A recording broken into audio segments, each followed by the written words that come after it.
Hello divas, dudes, and dolls, I'm Caricature, and welcome back to my mundane, musical, and marvelous little review show, Very Sleigh, where we go over each and every runway look on RuPaul's Drag Race All-Stars Season 9. So the theme this week was particularly a design challenge where all of the looks were created based off of RuPaul's songs throughout her discography, which in theory could be kind of fun, so I was excited going into this theme. And I do have to say, I liked a lot of these looks a lot, and on top of that, we got one of, if not the best lip sync of the season, in my opinion, from Miss Roxy Andrews, the nail file. It was so old school drag. It was very like Dina Cass, and that's the style of drag performance that I absolutely adore. It's the drag that I kind of came up on. It's not about the stunts, it's classic, it's good, and it's wonderful. I loved it so much. I really liked this episode in particular because it was such a good one for Roxy. Now, if you're not familiar with the format, it's basically fashion photo review, but with just me. When I talk about all of these looks, if I think it got the job done, met the brief, but didn't blow me away, we give it an okay. If I absolutely adore it, we give it a slay. And if I think that it's going to be a single that's not going to chart anytime soon, we give it a nay. And that's all in efforts to find our weekly slay of the day, my favorite look of the episode, which will go head to head against our current reigning slay of the season from last episode, Plastic Tiara's look, to determine which look I'm going to draw at the end of the day at some point, eventually, when I'm not slammed bammed, thank you ma'am. But now with that out of the way, let's go ahead and start getting into these looks, shall we? Okie dokie, first up this week we have Plastic Tiara. Once again, Jesus Christ, give the girls a break. This is phenomenal. Like, the train alone is really impressive, but my favorite part of this entire look is the bodice. It's so good. It's like the color blocking is great. I loved the black skirt to really break it all up. And the gloves with the star treatment at the end, it's so good. The headpiece is gorgeous. The updo's lovely. I love her mug as always. I literally have nothing I could say negative about this look other than the fact that the lining was coming undone. You could see where it was starting to separate. I don't know if they have sergers in the workroom or not. I feel like that's something you would kind of need for a fabric that's like that heavy in terms of what she was using for that lining. I also don't sew, so what do I know? But what I do know is that this is categorically another really incredible look from her. I'd be stupid to give her anything but a slay again. Up next is Georgette. From the waist up, I actually quite like this for her. I think it works really well. I think it's actually pretty flattering. The pointed shoulder, love. The hair, love. The pigtails, so cute on her. I think had she just had like a little bit of a pad, or maybe if she just had a butt to begin with, then she would have just a little bit of a shape there and it wouldn't look so stark. But she made the shoulder bigger by adding that pointed shoulder, as much as I love it. So then when you have a skirt that is about 6 inches long, if that, and it's just a straight across skirt, there's really not a lot of design to it with a cutout, it's going to make the proportions look a little off. Had she made the skirt at an angle, like an asymmetric angle that goes in parallel with the shoulder, I think that would have looked a lot better on the runway, and I think it would have added just a little bit more shape to the whole thing. It would have been more visually interesting in general. I think the top was so well constructed in terms of like the design elements, the skirt felt like an afterthought, and I think that's my biggest gripe with it. So I'm just going to give this an okay.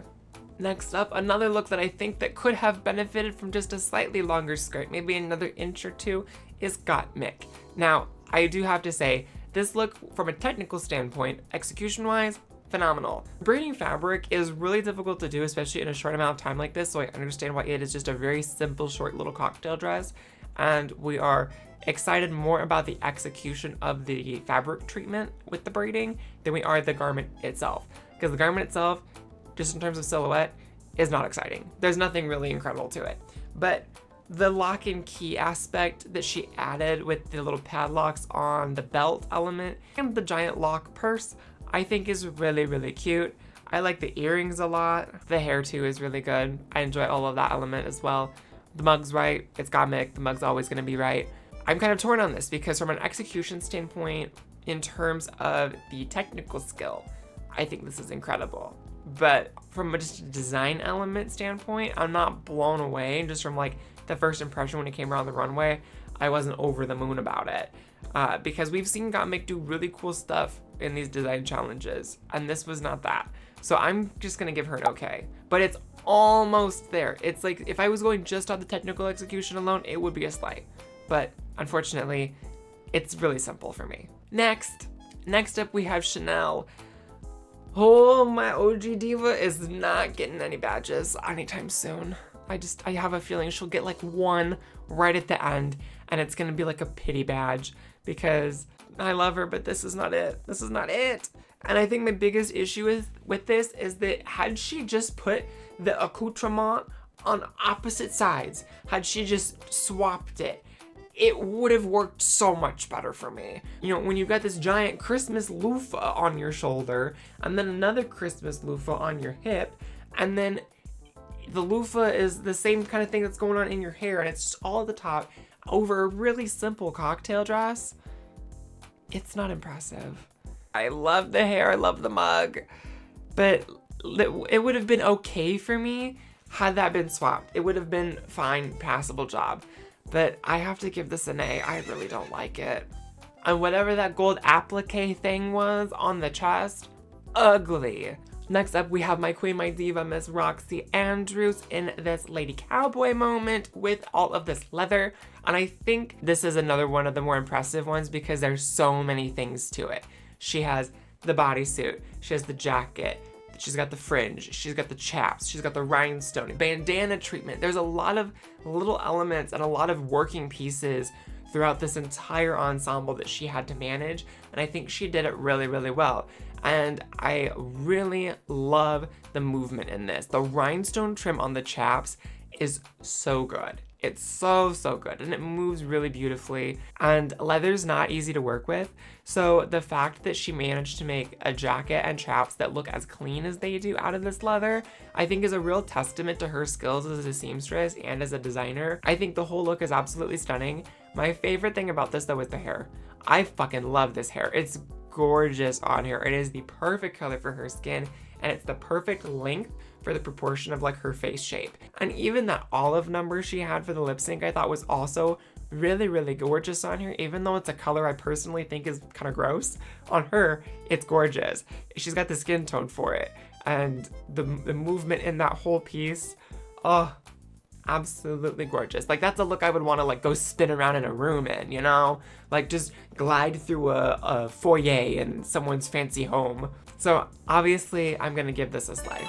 Next up, we've got Vanjie, who to me is kind of giving a little bit like mid-2000s Sierra with the silhouette of this. I actually think it's pretty cute, but it's not impressive by any means. The animal print is cute. The way she styles it is really fun, super bouncy.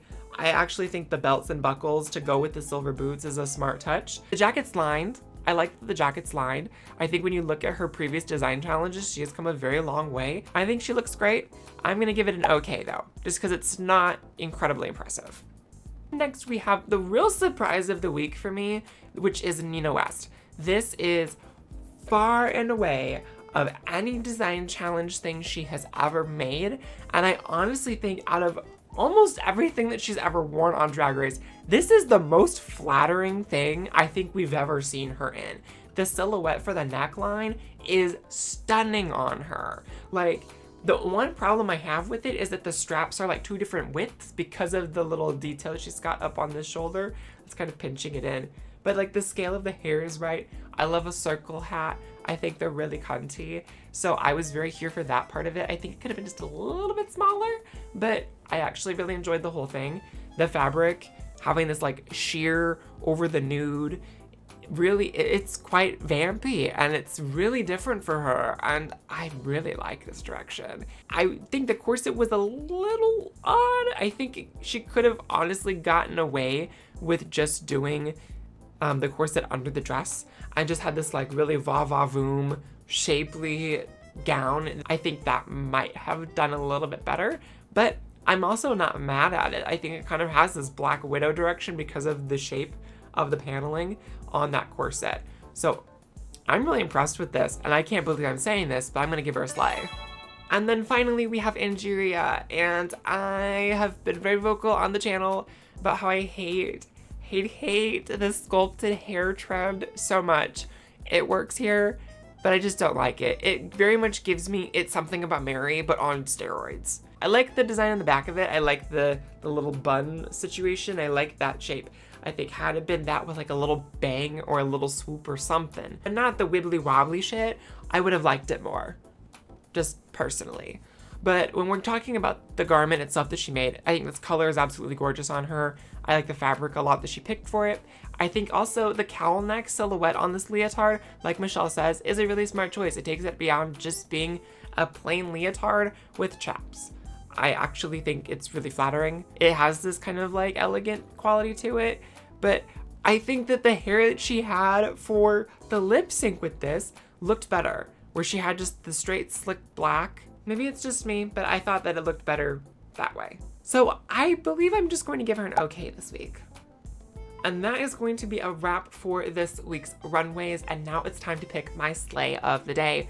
And it's really, really difficult for me because I loved our top two so much.